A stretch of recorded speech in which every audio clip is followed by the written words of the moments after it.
Morning students. आज हम कल न्यूमेरिकल्स कर रहे हैं हमारे एक्सरसाइज की, जो कि आपके अनसॉल्व न्यूमेरिकल्स हैं। First is the an object experience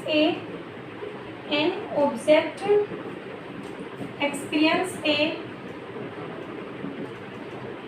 net zero external unbalanced force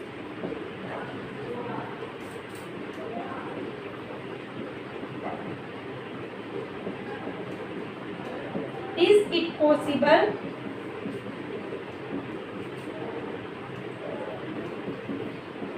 for the object to be traveling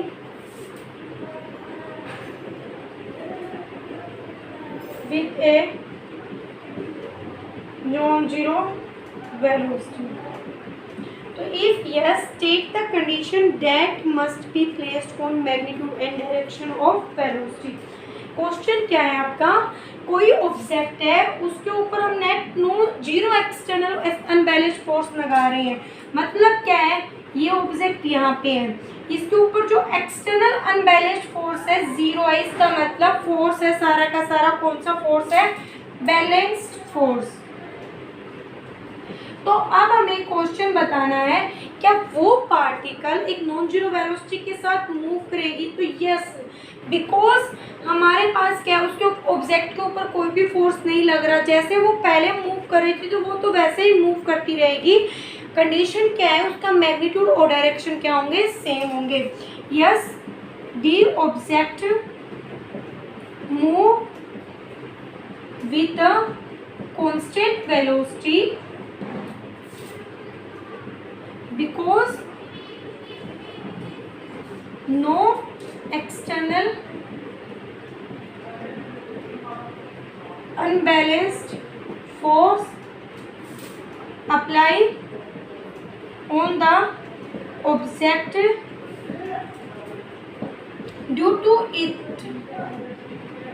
the magnitude and direction of object does not change. तो मूव तो करेगी बट उसकी जो कांस्टेंट वेलोसिटी के साथ move करेगी।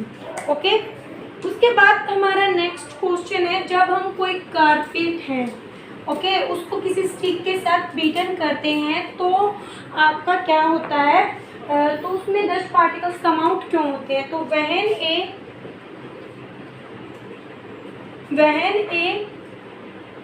carpet is beaten with stick,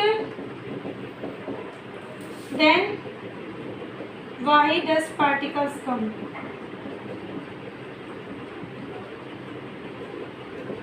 तो आपके डस्ट पार्टिकल्स क्यों आते हैं? जैसे ये देखो, ये हमने कोई कारपेट ले लिया, ओके, इसके ऊपर डस्ट पार्टिकल बैठे हैं। जब आप इसके ऊपर बीटन करोगे तो कारपेट क्या करेगा, मूव करेगा, क्योंकि जैसे उसको बीटन करते हैं तो वो मूव करता है। तो उसका मोशन हम क्या बोलते हैं, फॉरवर्ड डायरेक्शन के अंदर। लेकिन क्या है, ये डस्ट पार्टिकल इसके ऊपर बैठे हुए हैं। डस्ट पार्टिकल्स का क्या होता है, इनर्शिया एग्जिस्ट होता है। तो due to the inertia of dust particles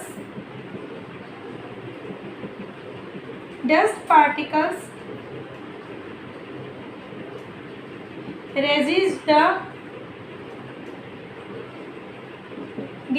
या फिर dust particle does not want to change the state of motion, क्योंकि वो तो क्या थे, रेस्ट में थे, तो वो रेस्ट में ही रहना चाहते हैं। तो वो क्या चाहते हैं कि भी उनका स्टेट चेंज ना हो। तो हमें पता है कि न्यूटन्स का थर्ड लॉ क्या है, कोई भी ऑब्जेक्ट के ऊपर यदि हम एक्शन देंगे तो वो रिएक्शन भी करेगा।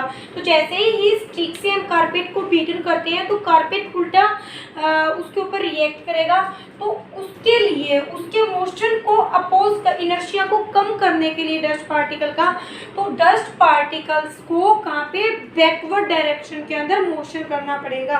यदि आपका, क्योंकि वो चाहती है उसका कारपेट का मोशन कम हो, तो फॉरवर्ड डायरेक्शन में तो उसकी स्टिक की हेल्प से क्या हो रहा था, वो मूव कर रहा था।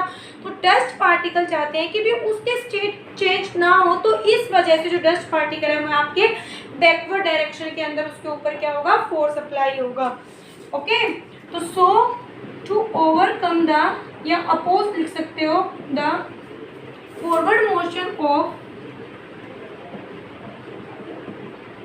of carpet, the dust particles,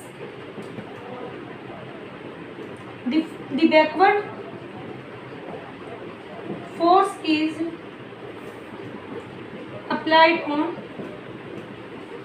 dust particles। Okay, इस वजह से वे आपके in the state of motion के अंदर आते हैं। इस चैप्टर के अंदर जो इम्पोर्टेंट है वो आपका है इनर्शिया का फैक्टर।